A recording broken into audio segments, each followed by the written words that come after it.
नमस्ते दोस्तों। आइए आज का ये जो सत्संग है एक प्रार्थना के साथ शुरू करते हैं। आप मन में मेरे साथ ये प्रार्थना दोहरा सकते हैं। हे परमपिता, दिव्य माँ, मित्र, प्रियतम ईश्वर, क्रिया योग के महान गुरुजन, बाबा जी कृष्ण, जीसस क्राइस्ट, लहरी महाशय, स्वामी श्री युक्तेश्वर जी, परमहंस योगानंद जी और सभी धर्मों के महान संत, हम आप सभी को विनम्रता पूर्वक प्रणाम करते हैं और हमारे सत्संग में आमंत्रित करते हैं। प्रिय परमहंस योगानंद जी, हमारा मार्गदर्शन करें और हमारी सहायता करें कि इन वार्तालापों के द्वारा हम अपने जीवन में वो प्रेरणा लेके आ सकें, वो शांति और वो आनंद जो आप हमें सिखाना चाहते हैं। ओम शांति शांति शांति। आपका फिर से स्वागत है। और आज का जो वार्तालाप मैं पढ़ने वाला हूँ इस किताब परमहंस योगानंद के साथ वार्तालाप से, इस आज का जो ये टॉपिक है वो बहुत ही महत्वपूर्ण विषय है। और इसमें हम देखते हैं कि कैसे एक आध्यात्मिक मार्ग की शिक्षाओं को पालन करना बहुत ही ज़रूरी है और हमारे आध्यात्मिक विकास के लिए बहुत ही महत्वपूर्ण भी है। कैसे, उसके बारे में बात करने से पहले क्यों ना मैं पहले योगानंद जी के शब्द पढ़ूं। और अगर आपके पास ये किताब है परमहंस योगानंद के साथ वार्तालाप, तो उसमें ये है वार्तालाप संख्या 111, 111। तो उन्होंने हमारा मार्गदर्शन किया कि हमारे लिए क्या पढ़ना उचित है और क्या नहीं। एक शाम उन्होंने कहा, दूसरे मार्गों की पुस्तक पढ़ने से क्या लाभ। यहाँ बहुत सारे लोग दूसरों द्वारा लिखित पुस्तकें निरंतर पढ़ते रहते हैं, जबकि अपने मार्ग की पुस्तकों को अनदेखा कर देते हैं। तुम्हें अपने अध्ययन को मिश्रित नहीं करना चाहिए। यदि तुम ऐसा बहुत अधिक करते हो, तो यह एक प्रकार का आध्यात्मिक व्यभिचार हो जाता है। बहुत सारी शिक्षाओं से मन विरल हो जाता है और आसानी से उलझन में पड़ जाता है। यहाँ एक महिला थी जो हर समय दूसरों की शिक्षाएं पढ़ती रहती थी। वह बहुत अच्छी थी और दूसरों के प्रति सदा दयालु और विनम्र थी। लेकिन मैं उसे कहा करता था, तुम अपने मार्ग की शिक्षाओं को क्यों नहीं पढ़ती? ओह, सब शिक्षाएं एक जैसी ही होती है, उसने उत्तर दिया। ये सच है, मैंने कहा, लेकिन फिर भी यदि तुम सब कुछ पढ़ती रही तो तुम उलझ जाओगी। उन सब शिक्षाओं के पीछे के सत्य का तुम्हें बोध करना होगा। केवल उसे बोध से तुम जान पाओगी कि वे सब एक हैं। लेकिन तब तक ये दो नावों पर प्रत्येक नाव में एक पैर रखकर नदी पार करने जैसा है। जब दोनों नावें अलग हो जाएंगी, तुम बीच में गिर जाओगे और डूब जाओगी। विभिन्न शिक्षाओं में कुछ अंतर अवश्य होता है। ज्ञान से उसे स्पष्ट किया जा सकता है। यद्यपि ये अंतर सतही होता है, फिर भी अज्ञानी मत मन के लिए यह उलझन का कारण बन सकता है। उसने मेरे परामर्श पर ध्यान नहीं दिया और विभिन्न दर्शनाग्रही अध्ययन करती रही। कुछ समय बाद वह चली गई। लोगों को एक मार्ग के प्रति वफादारी सीखनी चाहिए। और ये मित्रों आजकल खासकर एक बहुत ही बड़ी समस्या हो जाती है कई बार, क्योंकि हम सोचते हैं कि और क्योंकि आज के दिन में जो सोशल मीडिया है, ये खुद जो आप अगर सत्संग सुन रहे हैं तो शायद आप फेसबुक पे सुन रहे हैं या यूट्यूब पे सुन रहे हैं या किसी पॉडकास्ट पे सुन रहे हैं। और आज के दिन पे सब कुछ, सारी चीजें जो है, जो इतनी इजीली अवेलेबल हो गई है कि आपको सिर्फ कुछ शब्द टाइप करने की जरूरत है और आपको हर चीज ऑनलाइन मिल जाती है। चक्रों के बारे में लिखिए, ध्यान के बारे में लिखिए, क्रिया के बारे में लिखिए या किसी भी आध्यात्मिक विषय के बारे में लिखिए और आपको सब कुछ ईज़िली अवेलेबल मिल सकता है ऑनलाइन कहीं भी। लेकिन हमें ये याद रखना चाहिए कि इन सब विभिन्न जो वैरायटी हमें मिलती है, ऐसा नहीं है कि सारी चीज़ें गलत है और ऐसा भी नहीं है कि सारे जो वीडियोज़ आप देखते हैं वो शायद सही हो। लेकिन हमें एक प्रकार का विवेक रखना चाहिए अपने जीवन में कि किन चीज़ों को हमें धारण करना चाहिए, किन चीज़ों का हमें पालन करना चाहिए और कुछ चीज़ें चाहे जो जितनी ही आकर्षित क्यों ना हो, उनसे हमें दूर रहना चाहिए। मैं ये नहीं कह रहा हूँ कि सारे आध्यात्मिक चीज़ें जो ऑनलाइन है वो गलत है। ये जैसे मैं कह रहा था ये टॉक भी ऑनलाइन ही है। लेकिन एक जैसे योगानंद जी कहते हैं कि जब हम बहुत सारी विभिन्न प्रकार की शिक्षाओं को धारण करने लगते हैं, उनका पालन करने लगते हैं, तो ये 2 नावों पे चलने जैसा है। और शुरू में हम थियोरेटिकली बहुत कह सकते हैं, मैंने कई लोगों को अपने जीवन में कहते हुए सुना, "अरे! सब कुछ एक ही तो है, आप क्यों ओपन माइंडेड क्यों नहीं हो रहे हैं? आप क्यों इतने सक्रिय हो रहे हैं? क्यों इतने नैरो माइंडेड हो रहे हैं? सब कुछ एक है, सब कुछ ईश्वर ही तो है।" हाँ, सब कुछ ईश्वर ही है, लेकिन क्या आप वो अपने अनुभव से कह रहे हैं? क्या किसी किताब से पढ़ के कह रहे हैं या अपने बस दिमाग से कह रहे हैं कि सब कुछ एक ही तो है? अगर कोई गुरु कहे कि सब कुछ एक ही है और अपने भीतर उस अनुभव से वो कहते हैं, वो अलग बात है। लेकिन हर कोई लोग अपने अनुभव से नहीं कह पाते हैं और यहाँ पे वो जो नाव है, शुरुआत में तो लगती है कि हाँ, मैं सही दिशा में दोनों में जा रहा हूँ, लेकिन एक छोटा-सा बाहरी अंतर आया नहीं और मन उलझन में पड़ जाता है कि अब मैं क्या करूँ? और उस उलझन में मैंने कई बार लोगों को देखा है कि वो दोनों नाव पर पैर नहीं रख सकते हैं और ऐसा भी नहीं कि अंत में वो निर्णय ले ले कि दोनों अलग-अलग नाव में पैर रखने से अच्छा है कि एक पैर हटा के एक दोनों पैर एक ही नाव में रख लूँ, बल्कि वो ये सोचते हैं कि नहीं, जहाँ तक हो सके मैं ऐसे ही आगे बढ़ता रहूँ। और अंत में क्या होता है? हम फिसल जाते हैं और गिर जाते हैं और डूब जाते हैं। और मैं फिर से कहूँगा दोस्तों कि ये जो आध्यात्मिक मार्ग है, मैंने शायद पहले भी कहा है इसके बारे में कि ये एक पहाड़ पे चढ़ने जैसा है और ईश्वर की प्राप्ति उस पहाड़ की चोटी तक पहुँचने जैसा है।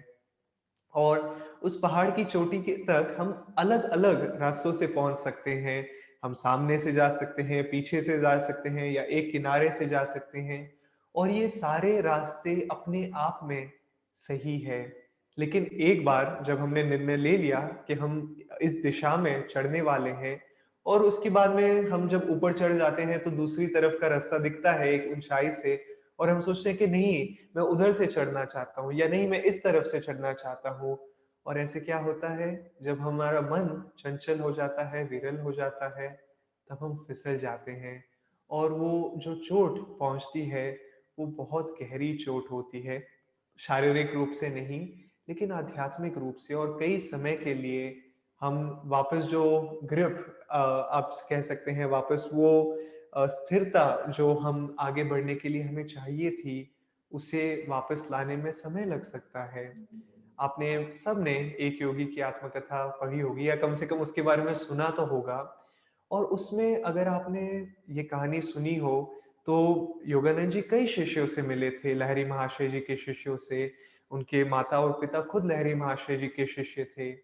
और कई बार लोग ये सोचते हैं कि अरे सब कुछ एक ही तो है, सब कुछ लहरी महाशय जी का है, ये सब कुछ इसी गुरु के द्वारा आया है, तो सब कुछ एक ही है। लेकिन अगर आपने एक योगी की आत्मकथा में आपको पता हो, तो परमहंस योगानंद जी ने श्री युक्तेश्वर जी को अपने गुरु के रूप में स्वीकार किया और उसके बाद में उन्हीं की जो मार्गदर्शन दिए गए थे, बस उससे ही फॉलो किया था।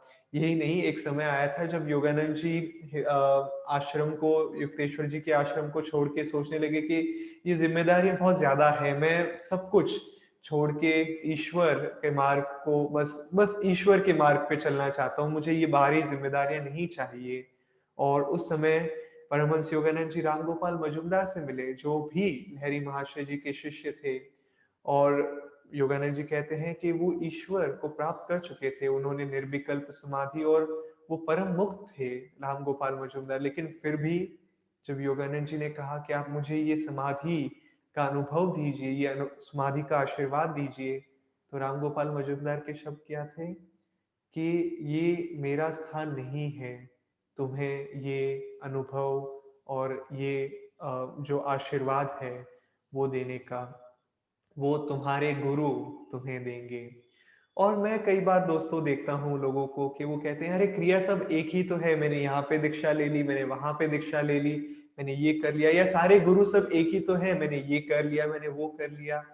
लेकिन जब मैं उनकी आंखों में देखता हूँ, जब मैं उनकी बातें सुनता हूँ, तो बहुत ही कंफ्यूज लगते हैं, बहुत ही चंचल लगते हैं।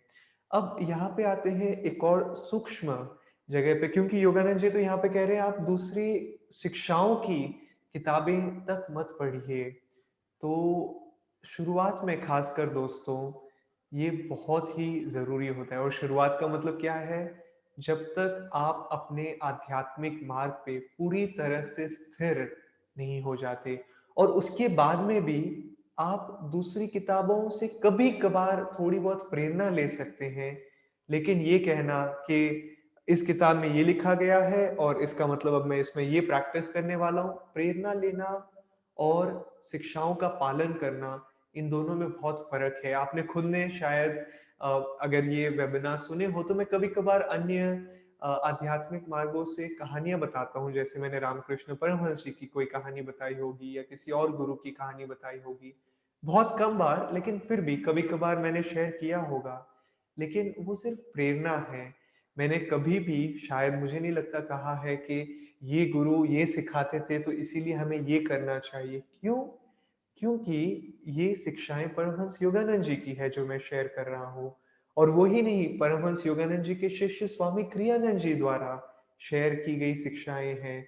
और जो भी चीज़ें, जो भी कहानियाँ इन शिक्षाओं को ज़्यादा सरलता से एक्सप्लेन करने में मदद करती है, शायद मैं उनको शेयर करूँ। लेकिन इसका मतलब ये नहीं है कि मैं खुद अपने जीवन में कहूँ कि अरे अब मैं ये करना चाहता हूँ या मैं वो करना चाहता हूँ। शुरू में खासकर जब हमें पता नहीं हो कि मेरा आध्यात्मिक मार्ग कौन-सा है, तब ठीक है, कोई बात नहीं, हम थोड़ी बहुत विंडो शॉपिंग कर सकते हैं कि मैंने खुद ने, जब तक मैं इस आध्यात्मिक मार्ग पे आ नहीं गया था, तो मैंने कई सारी किताबें पढ़ी थी। और हर किताब पढ़ने के बाद मैं अपने भीतर में देखता था कि क्या ये मेरा मार्ग है? क्या मुझे तो ये भी नहीं पता था कि आध्यात्मिक मार्ग होता क्या है? लेकिन मैं पढ़ता गया, लेकिन जैसे ही मैं इस मार्ग पे आया, मैंने इन शिक्षाओं को ग्रहण किया, तो मुझे लगा हाँ, ये मेरा मार्ग है और अब मैं इस पे चलूँगा। इसके बाद में मुझे और किसी किताब की ज़रूरत ही नहीं है। क्यों? क्योंकि मेरे गुरु ने जो मुझे दिया है, वो मेरे लिए काफ़ी है। तो उसी प्रकार दोस्तों कि, और मैं ये नहीं कह रहा हूँ कि ये सबसे अच्छा, लोग कहते हैं कि कौन-सा सबसे पूछते हैं, कौन-सा मार्ग सबसे अच्छा मार्ग है? कौन-सा सबसे अव्वल मार्ग है? इसका जो उत्तर है वो बहुत ही सरल है। हर सच्चा मार्ग सही मार्ग है। और एक व्यक्ति के लिए सबसे अच्छा मार्ग कौन-सा है? वह मार्ग जो उसके हृदय में लगे कि हाँ, ये मेरा मार्ग है। और एक बार पता चल जाए कि हाँ, ये मेरा पथ है, ये मेरे गुरु है, ये मेरे गुरु भाई हैं, उसके बाद में हमें फिर इधर-उधर नहीं देखना चाहिए। लेकिन शुरुआत में थोड़ा बहुत विंडो शॉपिंग ठीक है। लेकिन जैसे ही हमें पता चल जाए कि हम घर पहुँच गए हैं, ये मार्ग है जो मुझे ईश्वर के द्वार तक पहुँचाएगा, फिर बिना किसी डिस्ट्रैक्शन के, बिना किसी चंचल, काफ़ी बार दोस्तों मैं देखता हूँ कि क्यों हमारा मन कहता है कि इन शिक्षाओं को पढ़ो, इन फॉरवर्ड्स को पढ़ो, इस वीडियो को देखो, क्योंकि हमारा मन चंचल है और एक मार्ग पे गहराई से नहीं जाना चाहता है। और क्योंकि हम जो शिक्षाएँ हमें मिली है, कई बार उसमें हम पूरी तरह से गहराई से नहीं जा पा रहे हैं, तो हम सोचते हैं कि अरे मैं ये भी सीख लेता हूँ, मैं वो भी सीख लेता हूँ। और इससे क्या होता है, मन को छिछले रूप में लगता तो है कि मैं बहुत कुछ सीख रहा हूँ, मैं बहुत कुछ पढ़ रहा हूँ, मैं आगे बढ़ रहा हूँ, लेकिन आंतरिक रूप से वो आगे बढ़ना नहीं होता है। और यही नहीं, आगे जाते-जाते वो एक उलझन के रूप में बन जाता है। क्या इसका मतलब ये है कि हमें अन्य संतों का आशीर्वाद नहीं लेना चाहिए? बिल्कुल नहीं। हमें उनका आशीर्वाद लेना चाहिए, हमें हमें उन्हें उनके जो चेतना वो हमें देना चाह रहे हैं, उसे हमें ग्रहण करना चाहिए। लेकिन जब शिक्षाएँ ग्रहण करने की बात आती है, तो हमें अपने गुरु, जो भी आपके गुरु हों, जो भी आपके सद्गुरु हों, जो भी आपका आध्यात्मिक मार्ग हो, अपनी चेतना सिर्फ़ उनके लिए ही खोल के रखनी, अपनी जो शिक्षाएँ हैं, सिर्फ़ उन्हें ही ग्रहण करना चाहिए। एक बार, और मैं शायद इस कहानी के साथ में अंत करना चाहूँगा इस सत्संग को, कि परमहंस योगानंद जी एक बार जब वो जीवित थे, अपने शरीर में थे, तो परमहंस योगानंद जी अपने शिष्यों के साथ में थे, और जब वो चल के जा रहे थे, और ये शायद एक बड़ा सत्संग हो रहा था, और ये समारोह था जहाँ पे लोग इकट्ठे हुए थे, उनके शिष्य।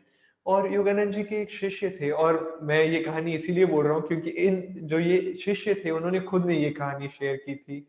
तो मुझे लगता है मैं ये कहानी शेयर कर सकता हूँ बाकी लोगों के साथ में, कि योगानंद जी चल रहे थे, और जैसे ही इस शिष्य को वो क्रॉस कर रहे थे, जैसे ही शिष्य के नज़दीक से वो गुज़र रहे थे, वो रुके, और उन्होंने इस शिष्य को देखा, और उन्होंने कहा कि इस शिष्य का नाम लिया, और उन्होंने कहा कि ये एक स्पिरिचुअल प्रोस्टिट्यूट है, ये एक आध्यात्मिक वेश्या है। क्यों? क्योंकि ये अन्य शिक्षाओं को ग्रहण कर रहा है। और ये शब्द बहुत ही भारी शब्द है, आप सबको पता होगा। लेकिन फिर भी हमें याद रखना चाहिए कि ये हकीकत है। जब हम अपनी चेतना में उन बाकी चीज़ों को लेके आते हैं, जो हमारे मार्ग की नहीं है, एक प्रकार से वो अपने गुरु की प्रति वफ़ादारी नहीं होती है। और हमें इसमें बैलेंस रखना चाहिए। योगानंद जी ने कहा था कि जो सच्चे संत होते हैं, योगानंद जी ने खुद ने अन्य संतों के दर्शन किए थे, उनका आशीर्वाद लिया था, जो बिल्कुल सही है। लेकिन जब शिक्षाओं की बात आई, जब क्या है, कैसे है, प्रेरणा लेना अलग चीज़ होता है, लेकिन जब शिक्षाओं को धारण करना होता है, तब योगानंद जी और स्वामी क्रियानंद जी भी बहुत ही कट्टर थे, और वो सिर्फ़ अपने गुरु की ही शिक्षाओं का पालन करते थे। और क्योंकि उन्होंने अपनी गुरु की शिक्षाओं का पालन किया, और आंतरिक रूप से वो जानते थे कि सब कुछ सत्य है, तब वो कह पाते थे कि हाँ, सारे आध्यात्मिक मार्ग सच्चे हैं और एक ही हैं। लेकिन उससे पहले अनुभव के बिना ये चीज़ें बोलना एक प्रकार की स्पिरिचुअल इमैच्योरिटी होती है, आध्यात्मिक बचपना होता है। तो ये कुछ विचार हैं दोस्तों, जो आप अपने मन में रख सकते हैं, और ये चीज़ें हर आध्यात्मिक मार्ग के लिए लागू होती है, सिर्फ़ इस मार्ग के लिए ही नहीं। धन्यवाद। ओम शांति, शांति, शांति।